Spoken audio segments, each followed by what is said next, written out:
France-Afrique malade qui tourne au ridicule au Gabon. La tournée du lion France-Afrique malade qui tourne au ridicule au Gabon.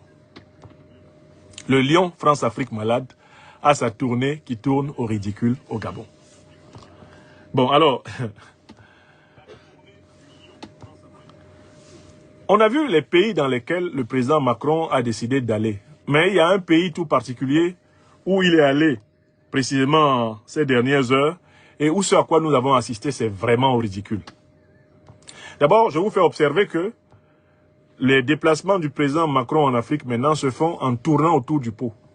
Regardez la forme de ces déplacements, il tourne autour du pot. C'est-à-dire qu'en réalité maintenant, il sait que les peuples africains et de plus en plus de gouvernements sont hostiles à sa politique néocolonialiste. Donc maintenant, il ne va plus en Afrique tout droit. Il va en Afrique en tournant. Et il va dans les marges de l'Afrique. Le président Macron est de fait devenu un marginal politique en Afrique. Ça, c'est la première observation. Elle est purement géométrique et géographique. Regardez ses déplacements. Il va là-bas, il va là-bas. Il ne peut plus aller comme ça. Le chemin qui va comme ça, là, il faut passer par le Mali. Il faut passer par le Niger. Il faut passer par... Non, il ne peut pas. Donc, il va comme ça et il va comme ça. Premièrement, il est dans les marges de l'Afrique. Voilà pourquoi il a utilisé une expression, il faut que la France trouve sa juste place. Parce qu'en fait, la place que la France occupait était injuste. Maintenant, il faut que la France trouve sa juste place.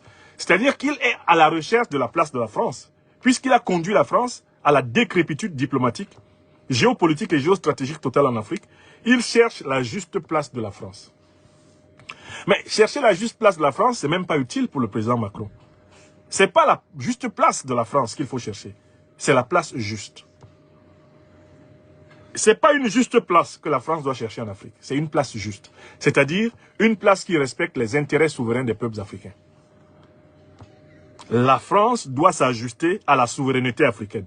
Si elle s'ajuste à la souveraineté africaine, elle peut espérer avoir une place juste en Afrique. Mais elle n'a pas de juste place en Afrique. Il n'y a pas une place qui soit réservée à la France en Afrique. C'est pas possible. C'est justement cela qui est terminé. Il n'y a pas de place réservée pour une puissance qui a un passif négrier, colonial, néocolonial et impérialiste contre l'Afrique. Il n'y a pas de place réservée pour elle. Elle n'a pas de juste place en Afrique.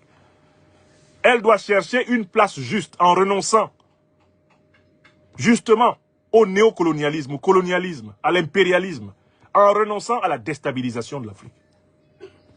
Alors, il y a une scène qui, pour ma part, résume le ridicule de cette visite. Vraiment, c'est ridicule.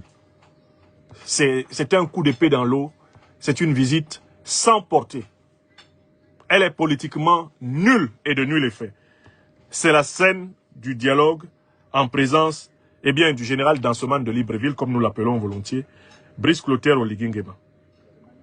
Je lui donne la parole. Attendez. Mon gouvernement a hérité d'une dette. Écoutez bien. Cher Emmanuel, mon gouvernement a hérité d'une dette abyssale, fruit d'une gestion irresponsable et opaque. Tout cela orchestré par Ali Bongo Ondimba, son épouse Sylvia et son fils Noureddin, aujourd'hui en fuite à Londres et refusant de se présenter devant les tribunaux de notre pays. Nous comptons sur la coopération judiciaire entre nos deux États pour que les décisions de justice soient exécutées et que les avoirs détournés soient restitués au peuple gabonais. Bonjour à toutes et à tous. Alors, je m'arrête là.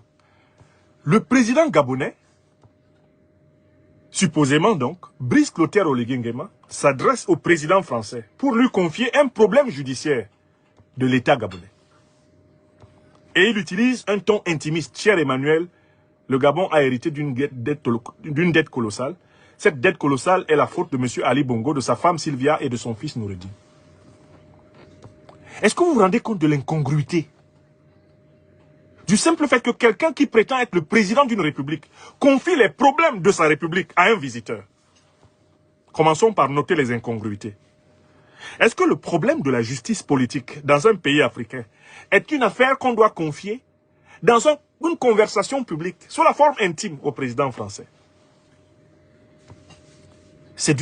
Il s'agit d'un scandale absolu. C'est un manque de respect pour lui-même, Oligui Nguema. C'est un manque de respect pour le Gabon. C'est un manque de respect pour l'Afrique. C'est un manque de respect pour tout.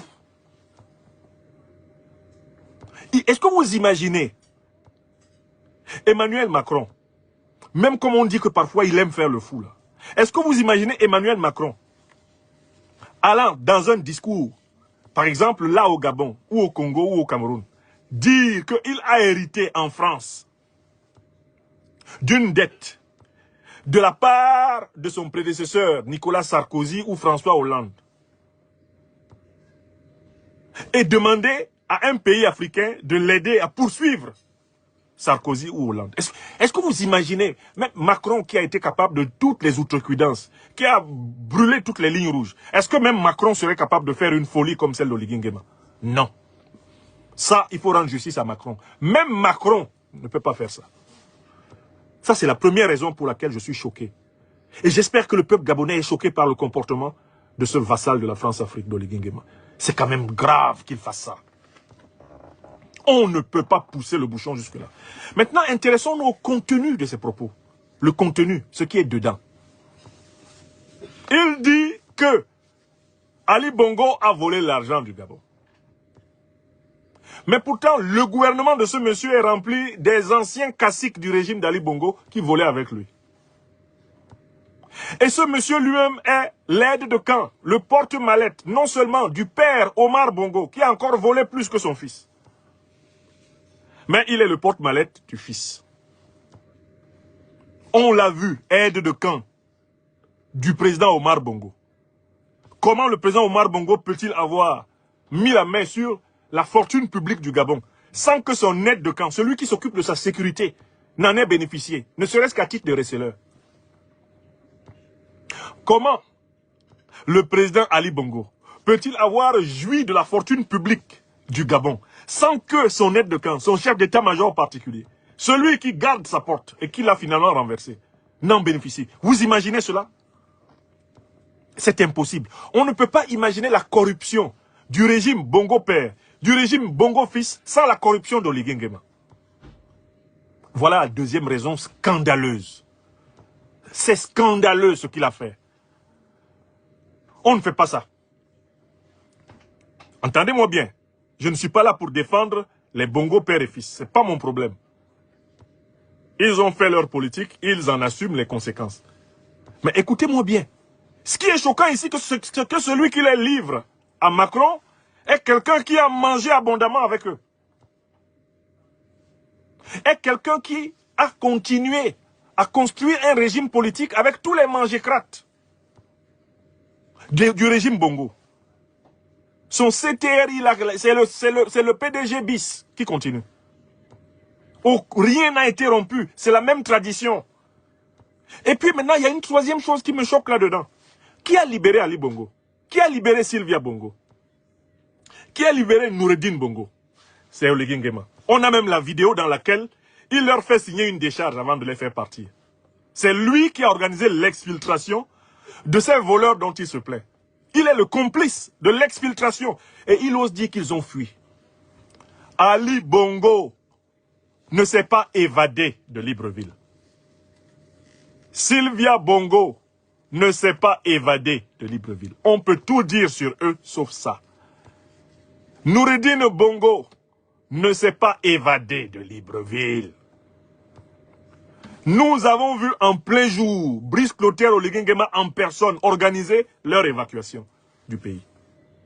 Les Gabonais ont tous vu en plein jour Brice Clotaire Oligui Nguema organiser la sortie de la famille Bongo.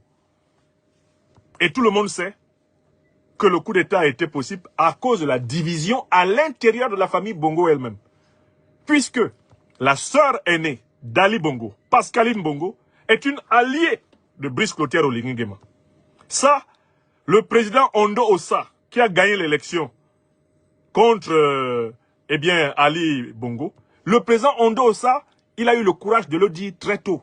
Il a dit, c'est une petite révolution de palais. Il règle les comptes avec sa belle-sœur, Sylvia Bongo. Donc, Le professeur Ondosa l'a dit. Et il a raison. Donc voilà les trois choses qui me choquent. Je me demande même comment le président Macron peut être assis et comment il a pu vivre cela. Est-ce qu'il ne se rend pas compte que là, ce sont des déchets qui lui ont été jetés à la figure? C'est en fait toute la vomissure de la France-Afrique gabonaise qui a été jetée sur la figure de Macron. On lui a dit, voici donc le régime de merde que vos prédécesseurs ont contribué à installer. Regardez ce que ça donne. Un président qui prétend être le garant du respect de la magistrature, un président qui parle avec autant de légèreté d'affaires judiciaires de son pays, devant un autre président. Cela n'est possible que parce qu'il considère que lui, il est un sous-préfet et que le gouverneur est là. Oui! Et ça, c'est le quatrième point qu'il faut souligner ici. Oligui Nguema ne peut tenir ce discours que parce qu'il considère le président Macron comme le gouverneur du Gabon et lui-même, il se prend comme un préfet ou un sous-préfet. C'est tout. Sinon, tu ne peux pas rendre compte d'affaires judiciaires graves de ton pays à un dirigeant étranger. Si tu ne le considères pas comme ton chef. C'est l'Afrique humiliée. Gabonaise, Gabonais, c'est l'Afrique humiliée. S'il vous plaît, disons tous à nos dirigeants, même s'ils sont des héritiers de la France-Afrique, d'avoir pitié de la honte qu'ils nous infligent. Même si nous sommes opposés à ces dirigeants de la France-Afrique, certaines des choses qu'ils font nous font honte, malgré tout, parce que nous sommes Africains. Moi, j'ai eu honte. Pourtant, je critique Oligui Nguema. C'est-à-dire, à la limite, je devais me réjouir qu'il ait fait une bavure, une bêtise. Mais honnêtement, je ne peux pas me réjouir. J'ai honte, en tant qu'Africain, que nous en soyons à avoir des dirigeants qui font ça. Un président ne doit pas faire ça. Même si c'est un président pourri, même si c'est un président pour un jour, il ne doit pas faire ce qu'Oligui a fait. Mais pourquoi Oligui le fait-il? Et ça, c'est la cinquième idée. Et parce qu'il ne sait pas ce que c'est qu'être président. Oui! Honnêtement, Oligui Nguema ne sait pas ce que c'est qu'être président. Il y a des présidents qui sont là par usurpation. Ils ont une idée de ce que c'est qu'être président. Par exemple, être président, c'est savoir tenir sa langue. Savoir tenir sa langue dans l'exercice du pouvoir. On dit que le chef doit avoir le ventre profond. Oligui sait qu'il est dans la combine de la libération des Bongos. Il sait qu'il est l'homme des Bongos, qu'il était leur porte-mallette. Il sait qu'il a mangé l'argent du Gabon avec eux. Oligui devrait au moins utiliser le silence pour cacher la nudité de ce qu'il a fait avec les Bongos. Car il est l'un des leurs. Mais qu'est-ce que c'est ridicule? Qui a fait sortir les Bongos vers l'Angola? Qui les a laissés aller vivre à Londres? Qu'est-ce que le président Macron peut faire? Là, maintenant. Ali Bongo lui-même avait crié 3 fois. Make noise, make noise, make noise. Il avait indiqué où il allait se réfugier. Dans un pays anglo-saxon. Puisqu'il sait que ses parrains français l'ont lâché quand il a décidé d'engager son pays vers le Commonwealth. Donc, vraiment, je tenais à méditer avec vous cette honte qui nous a été infligée par, Oligui Nguema au Gabon. Une centuple honte. Donc, ceux qui connaissent le président, du CTRI, demandez-lui pardon. Que c'est beaucoup. Qu'on a eu une très grosse dose de honte. Qu'il diminue un peu. Que, vraiment, qu'il fasse un effort. Les prochaines fois, qu'il ne fasse plus ça. Rien que par pitié pour le peuple gabonais, par pitié pour lui-même, par pitié pour nous. Nous-mêmes qui sommes ses adversaires-là. On a eu mal à sa place. J'ai eu mal à la place d'Oligui Nguema. Je me suis dit, le pauvre, là, il se fait mal tout seul. Parce que c'est un président qui s'est néantisé en public. Il s'est néantisé, il s'est renié lui-même. Il a dit, je ne suis pas président. C'est un peu comme si, quand je rentre à la maison, et qu'il y a eu une querelle entre mes enfants, les derniers, parfois ils se chamaillent, je ne sais pas, Théo et Emma ont eu des chamailleries, je viens d'arriver à la maison, à peine j'ai enlevé mes chaussures, que déjà, voilà Emma qui court, ou Théo qui court pour dire, ah papa, voilà ce que Emma m'a fait, hey, c'est Emma qui vient, papa, c'est lui qui m'a commencé. Oligui se comporte comme ça devant Macron. Macron même qui, je pense, est moins âgé que lui. En tout cas, ils sont de la même génération, quoi. Et lui se comporte devant Macron comme s'il était devant son père. Il vient se plaindre. Hey, Ali Bongo a pris tout l'argent. Papa Macron, Ali Bongo a pris tout l'argent. Il a pris tout l'argent, il est parti avec l'argent. Hein, il faut remplacer l'argent là. Hein. Sinon, moi, je vais me fâcher. Macron me met dépassé. Il dit, mais ce gars-là, il me prend pour son père. À peine il est arrivé. C'est-à-dire que vraiment, c'est deux ridicules. C'est-à-dire que je voulais mettre ça en téléphone rouge. Je me suis rendu compte qu'on ne peut pas mettre cette scène en téléphone rouge. Cette scène suffit déjà. C'est déjà le téléphone rouge. On n'a pas besoin d'ajouter un ingrédient d'humour. Mais ça fait tellement mal. Comment un président peut faire ça? Et se comporter comme un bambin devant un autre président. Même si, bon, comme le dit le président Laurent Gbagbo, il y a président et président ici dehors. Quand il est allé en visite en Chine, il a vu l'armée populaire de Chine défiler devant lui. Il a entendu entonner l'hymne national ivoirien. Il a entendu entonner l'hymne national chinois. Le président Gbagbo dit non, là, ils sont en train de me blaguer. La Chine et la Côte d'Ivoire, là, c'est le pot de fer et le pot de terre. On n'est pas la même chose. On n'est pas même pareil. Nous tous, on nous appelle président. Mais lui, là, son présidentiat, là, voilà, c'est quelque chose. Moi aussi, je suis président, mais vraiment pas à ce niveau-là. Le président Gbagbo raconte ça avec beaucoup d'humour. Mais quand même, dans le président, il y a quand même président. Même si c'est par usurpation, tu peux quand même sauver les apparences, avoir un certain comportement. Là, il n'a même pas le comportement. Il n'a pas le comportement. Le protocole d'État devait lui dire, ne dites pas ça. Même pas les conseillers. Le protocole devait lui dire, président, ne dites pas ça. N'étalez pas les affaires judiciaires du pays devant un dirigeant normalement étranger. Ne faites pas ça.